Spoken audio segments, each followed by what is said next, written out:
everybody, it's me, MiaFran again. Welcome back to my channel, and today number 11 of the 12 days of anime for 2020. So, it's not in the title, obviously, because, yeah, the title is just day 11. But today, for today's video, I was thinking, like, all morning, what am I gonna be talking about? And I came up with a really good idea, so I'm gonna do my top 5 WTF moments in anime for 2020, because there were several things while I was watching anime this year that made me go WTF. I guess, well, I want to say in no particular order, but it really is in a particular order because it's going from, like, least what the fuck to what the actual fuck, from 5 to 1. So, yeah, I'm gonna be spilling my tea of things that I just, like, what? Why? Okay? Things that I'm just, yeah, every time I think about it, I'm like, why? So, number 5 is gonna be, our number 5 spot is gonna be the fact that Attack on Titan Season 4 is only 16 episodes. Now, it was, confirmed earlier, like, in the month, or, like, I think, before December, that it was gonna be just 16 episodes, and the manga isn't over yet, so I'm thinking it's gonna be an anime-only end, or they're gonna, do 16 episodes and then announce a movie, maybe. I don't know. We don't know at this point, but it's Studio Mappa, and later on in this list you're gonna see why I'm afraid, because it's Studio Mappa. But yeah, that's a what the fuck moment, because why? What the fuck? The manga isn't over yet. How are we gonna resolve everything and, like, you know, resolve all the conflicts and everything going forward if you're gonna end on episode number 16, which is gonna be number, what, episode number 76 in total? So yeah, what the hell? I don't understand. I'm very concerned now that they have this, like, restraint of 16 episodes only, at least as far as we know. Like, that's what I've seen online, is 16 episodes only, and knowing Mappa, when they have that restriction, and it's an adaptation, is not gonna be what you think it's gonna be. It's not gonna be what you want, but I'm gonna toss my pre-distinctions aside and just kind of hope for the best, cross my fingers. Again, this is the final season. Y'all better step up your fucking game, Mappa. Please, holy shit.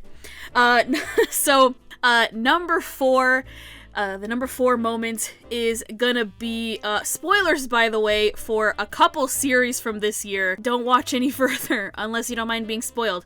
But anyway, so number 4 is gonna be Matenro winning the division rap battle in Hypnosis Mic. So, I actually didn't think they were, like... Honestly, this ending, them winning was really whack. It was really whack. What a whack ending to the fucking division rap battle. Just because I personally don't think Matenro is the best group. Honestly. I think, for me, it's a tie between Buster Bros and Fling Posse, and they both teams fucking lost. Both teams lost. Now, I'm really pissed that Buster Bros lost the first battle. That was fucking bullshit. I don't think Mad Trigger Crew is, like, the greatest either. I think they're okay. I think they're, like, on the same level as Matenro. I don't really care. But Fling Posse, they've got, like, super sick beats, super sick flow. Like, I like the way Namuda raps. I like his, like, style, you know? I like the little, like, cutesy voice that he puts on. I think it really works. It really sells his raps. I like how the group just kind of works together. And then Buster Bros, you know, I really like Ichiro, and I love how, you know, dedicated he is to taking care of his brothers. But I also, again, I like that they're a family, so they really understand each other. Their flows work really well. But I still don't understand why the fuck they lost. Why did they lose against Mad Trigger Crew? I don't, like, does Mad Trigger Crew even like each other? Like, I mean, when they lost against Matenro, like, Samatoki is like, no, guys, I'm sorry. But that's while he's fucking, like, flying off and getting knocked out. And, like, I can sense the bond of the Matenro members, but, like, I didn't think it was, like, strong enough to, like, keep them afloat. But I also think that they only won because Jinguji has that, like, healing power or whatever, so, like, I feel like no matter what, they were gonna, like, keep coming back until they just kind of whittle down the, like, stamina of whatever team they were against. But yeah, that was a what the fuck moment. I don't understand it. I don't get it. It was really anticlimactic. Because these two teams, like, had no beef with each other. And they had beef with the other two teams, but they both lost, so whatever. Yeah, it was stupid. It was really stupid. So okay, that brings us to number 3. So the number 3 what the fuck moment from 2020 in anime for me this year was when Take and Cho-san in Balance Unlimited both got killed. Why? What the fuck? I loved Balance Unlimited, don't get me wrong. I absolutely loved Balance Unlimited. But how? How did both... I can understand why Cho-san probably got, like, at least stabbed by this dude, because he's an old man. But, like, both of them? They both couldn't overpower this dude? I guess because this dude, who turns out to be the fucking butler of the grandma, so yeah, it was the grandma that, like, basically, you know, carried out the fucking hit on Daisuke's mom. I guess he's just that strong, like, he's that good of a fighter, even though he was also a fucking, like, old man. But whatever, that was a what the fuck moment. I was really, like, distraught after watching that, cause, like, they show the blood in the bloody room, and then, like, you see, like, the body bag, and, like, you can see how upset Haru is about it, and then Daisuke, like, just looks like he doesn't give a shit. And then they were told, hey, there was what's her name says there's a fucking escape room in there, and that was something that could have helped or something. Like, what? It wasn't really a disappointment, it was more just like a what? Oh, like, both of them died, and then dude got away? Like, what the fuck is this? I mean, I guess they were avenged in the end, because they caught the butler guy, even though he shot Haru in the leg, and they arrested the grandma, so case closed, I guess. And, you know, and honestly, number 2 and number 1 can be interchangeable for me, but I'm gonna talk about this one first, just because I have a lot to say about this, and so we're just gonna put this in the number 2 spot. Again, number 2 and number 1 can be interchangeable with each other, because they were both really what the fuck for me. Number 2 is the entire ending of the Mr. Love anime, because it was so fucking rushed. What the fuck was this? I'm very disappointed, very mad. They took this ending and just kind of, like, Frankensteined a bunch of different things from, like, later on in the game into this ending. We got Helios, like, introduced the episode before the finale, and so we learned his name, like, once. Never really understood, like, how he's connected to Kiro, so that's never answered for the audience. They're just kind of like, oh, Kiro's just this guy now, I guess. So that was, like, one of the mistakes that they made. The other mistake was, like, the whole boat thing, which, like, that is a thing, technically, in the game, but it's much later, in, like, chapter, 23 and 24, in terms of, like, MC having to, like, get on a boat for a reason, like a ship, but that has nothing to do with, like, defeating Hades. Hades is, like, still around, past that point in the game. Yeah, defeating him with, like, the power of friendship. What a bullshit ending. What a bullshit way to end this whole season of Mr. Love. Like, the very beginning of the series was quality. Really good. I didn't mind the pacing at all. Did not mind it at all. As soon as we got to, like, the last third of the Mr. Love anime, no. was very disappointed by that. And then, like, they show that, like, weird montage at the end after she, like, defeats Hades with, again, the power of fucking friendship. It turns into a fucking after-school special after that, when she finally confronts him. She's the power that they all give her, power of friendship. Whatever. And, not that there's anything wrong with that message, but, like, that's not the point of Mr. Love. And,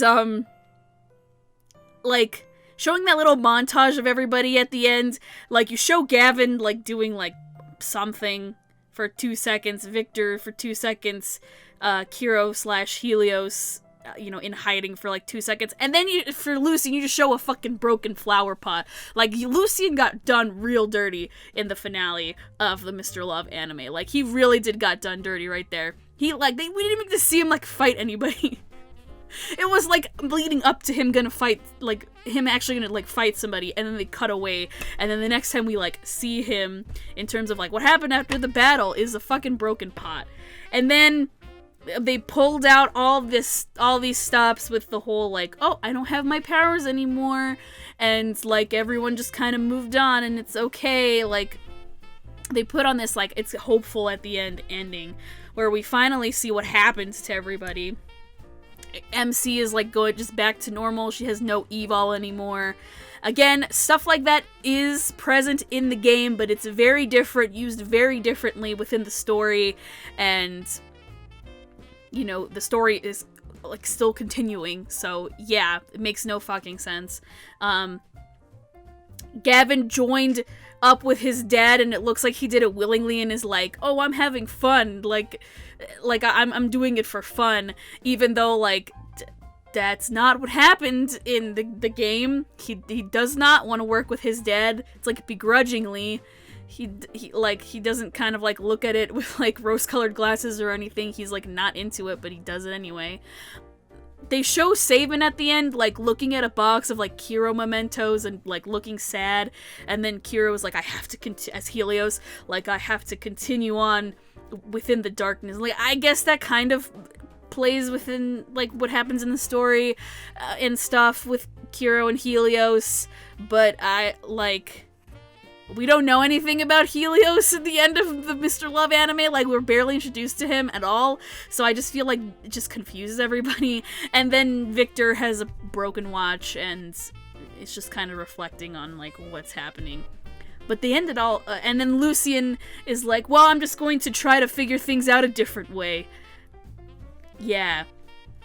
And, like, just the way they ended it was just, what the fuck?